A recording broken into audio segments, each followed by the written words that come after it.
Joining me is the panel, Liberal Senator Hollie Hughes and Steve Conroy, former Labor Senator and Cabinet Minister.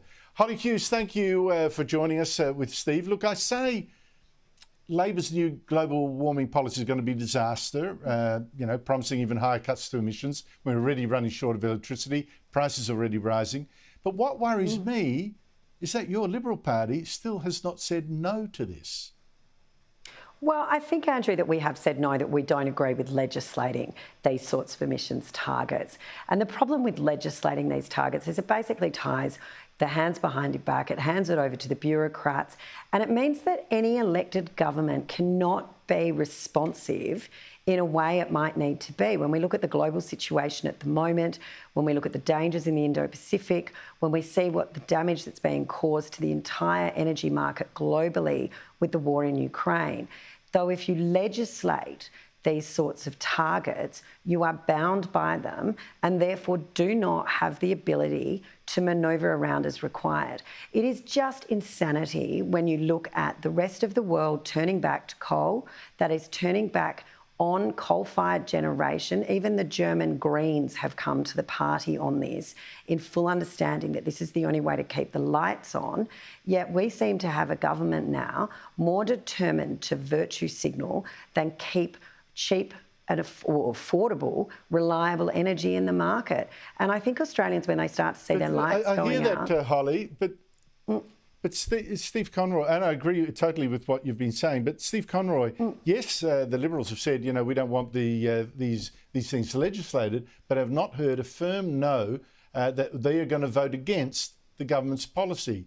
What do you think is going on here? And but why is Labor pushing this? Their priorities are totally wrong here.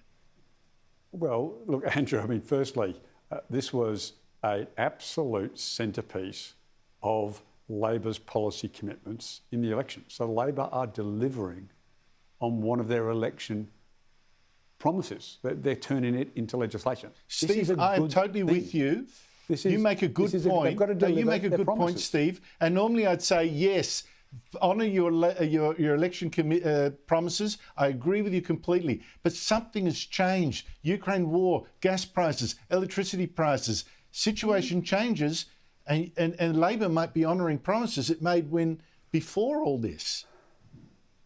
Oh, look, Andrew, the Liberal Party boasted publicly that they believed that they were going to deliver about 38% reduction.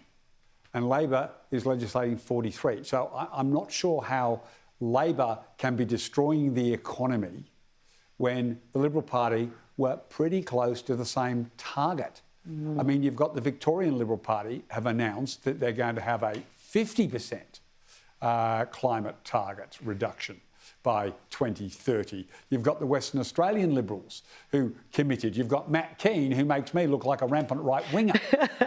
and Hollie is for good reason. Don't start mentioning that name to me. Stop.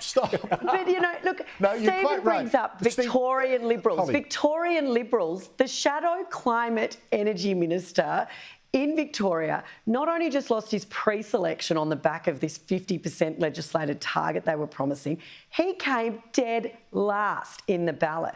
And if that isn't the Liberal Party membership saying to the Matthew Guy team, you guys are barking up the wrong tree here. The WA Liberals, you would have put them forward as an example why they could fit on a tandem bike. Come on. I'll actually talk about that pre-selection. I'm not even going there with Matt Cain.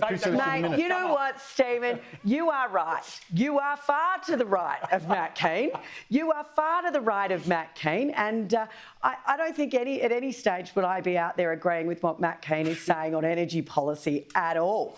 I think the other thing that these state governments need to remember... This does show a division in the Liberal Party that I think really needs firm leadership, and I think it's time that Peter Dutton stepped out and gave it on this issue.